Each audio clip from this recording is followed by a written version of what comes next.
This is one of my favorite meals to make at home. It's incredibly fresh, surprisingly easy, and costs a fraction of what you'd pay for poke at a restaurant. This fillet is already skinned, which makes things easy. Before we do anything else, I always check for pin bones. Just run your fingers lightly down the center line of the fish. If you feel anything sticking up, grab some tweezers and pull it out. A lot of times a butcher gets most of them, but there are almost always a few left behind. Before we cube this for poke, I'm dividing it into manageable portions. Smaller pieces give you cleaner cuts and better control. As I get closer to the tail, I'm just going to trim out that white connective tissue that's running through the center. When you're eating fish raw, source matters. Buy from somewhere you trust and keep it refrigerated until you're ready to use it. Anytime you're working with salmon that's going to be eaten raw, keep everything cold. The colder it stays, the cleaner your cuts will be and the better the texture holds. And once you're done portioning it, get it right back in the fridge. Now that the salmon is prepped, we'll get our cure ready. It's equal parts kosher salt and organic cane sugar. I'll coat both sides evenly and liberally and let it rest in the fridge for about an hour. For this amount of salmon, it's roughly a cup of each, salt and sugar. This quick cure does a couple things. It gently seasons the fish, firms up the texture, and draws out excess moisture. This gives you cleaner cubes and a better bite. After an hour in the fridge, you can see the moisture the cure has drawn out. The texture is noticeably firmer, and it almost feels tighter to touch. Next, we'll just rinse these under some cold water and dry and pat off all that excess moisture, and we'll start cutting these. When I'm fabricating salmon or cutting any kind of fish, I always like to use a long slicing knife. It gives you long, clean cuts without tearing the flesh. For poke, I'm looking for large dice, roughly 3/4 inch cubes.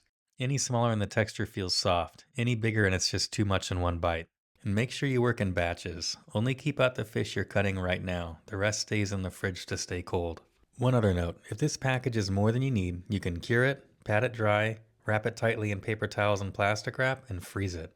Then next time you want poke, just thaw it in the fridge and it's ready to cube. No extra trip to the store. Now that the salmon's prepped, we'll make a quick spicy sriracha aioli. I always add a little togarashi. It's a Japanese chili blend that brings depth and a bit of texture to my aioli. Then I add some sriracha for heat. And you can adjust this depending on how spicy you like it. And of course I'm using homemade mayonnaise here. It's always going to taste better. But the Japanese Kewpie works really well too. That's a Japanese mayonnaise. You can typically find this Kewpie mayonnaise in the international aisle at most grocery stores or at any Asian market. Just mix everything together until it's fully combined.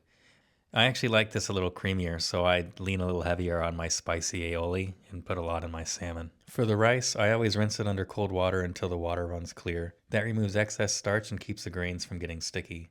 Then it goes into the rice cooker, about 20 minutes and it's done. For the avocados, I'll cut them in half with the paring knife and remove the pit. Then I score them right in the skin. When we're ready to use them, I'll scoop them out with a spoon.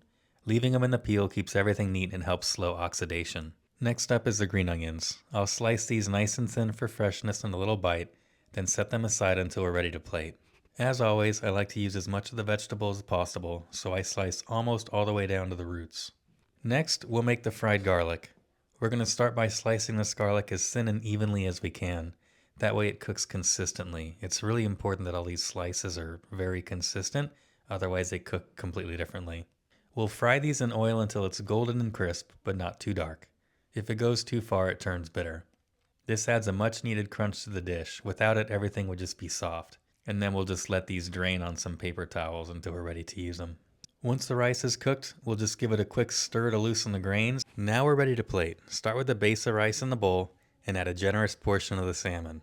You want this to be the main focus of this dish. Once you have your salmon down, I fan out the avocado, and then I'll sprinkle over the green onions and the fried garlic for crunch. Then we'll finish with the white sesame seeds and a little furikake for extra depth. And I like to garnish with some seaweed salad to round everything out. If you enjoyed this recipe, make sure to like and subscribe. We're cooking from scratch every week here at Gather at Our Table. We'd love to have you join us.